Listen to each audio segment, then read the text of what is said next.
Hello bachcho, let's read the question. The question says, which of the following step of Krebs cycle does not involve synthesis of NADH plus H plus? तो इस question में हमारा की concept है Krebs cycle, जिसको कि हम TCA या फिर ट्राई कार्बोक्सिलिक एसिड साइकिल के नाम से भी जानते हैं, राइट। तो ये क्रेब्स साइकिल हमको कहाँ देखने को मिलता है? It happens with in the mitochondria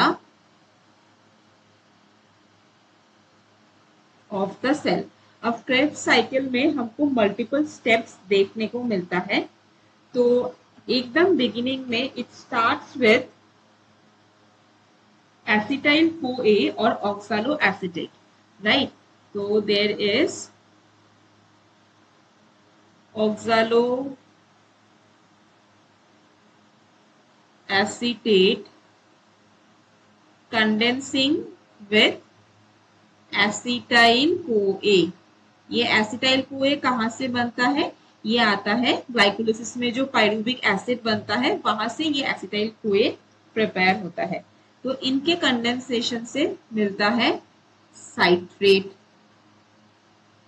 फिर साइट्रेट आगे जाके कन्वर्ट हो जाता है इनटू आइसोसाइट्रेट।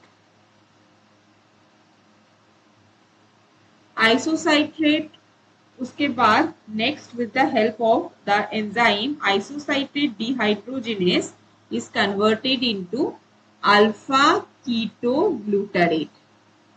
अब जब आइसोसाइट्रेट से अल्फा कीटोग्लूटारेट बनता है, बिकॉज यहाँ पे आइसोसाइट्रेट डिहाइड्रोजिनेस एंजाइम इन्वॉल्व है, तो यहाँ पे हमको देखने को मिलता है कि NAD प्लस से एक NADH प्लस H प्लस का प्रोडक्शन होते हुए। नाउ नेक्स्ट अल्फा कीटोग्लूटारेट से with the help of the enzyme alpha ketoglutarate dehydrogenase next succinyl CoA का formation होता है। next there is formation of succinyl CoA या succinyl coenzyme A। now succinyl CoA के production में again हमको one molecule of NADH plus H plus मिलता है, NADH plus H plus. Succinyl CoA से नेक्स्ट CoA रिलीज हो जाता है, राइट, और हमको मिलता है सक्सिनेट।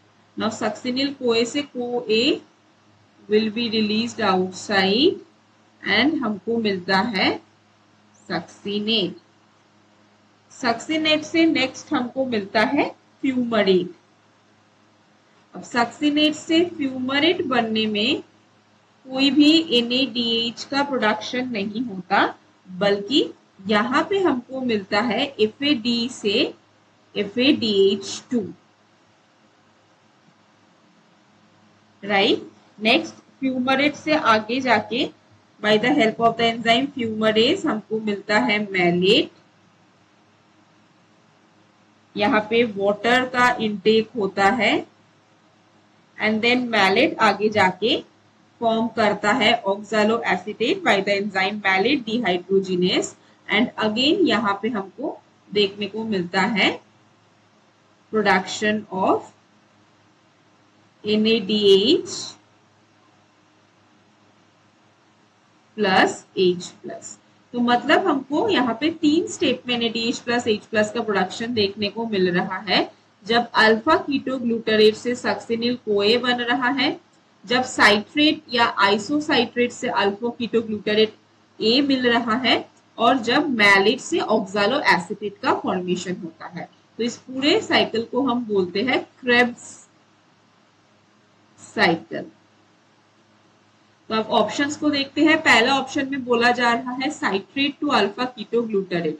तो साइट्रेट से अल्फा कीटोग्लूटारेट में हमको NADH मिलेगा, so this is not the correct answer. Option B succinate to malate, succinate से मैलेट में यहाँ पे हमको कोई भी NADH का प्रोडक्शन नहीं देखने को मिलता है, यहाँ पे कोई भी NADH का प्रोडक्शन नहीं है। So option B will be the correct answer. Option C में बताया जा रहा है अल्फा कीटोग्लूटारेट टू सक्सिनेट, तो हमको दिखता है कि अल्फा कीटोग्लूटारेट से सक्सिनेट के बीच में there is production of NADH plus H plus. And fourth step malate से ऑक्सैलो एसिटिक एसिड के बीच में भी हमको NADH प्लस H प्लस का प्रोडक्शन दिखता है। सो आई होप आपको ये कंसेप्ट अच्छे से समझ आया होगा। All the best.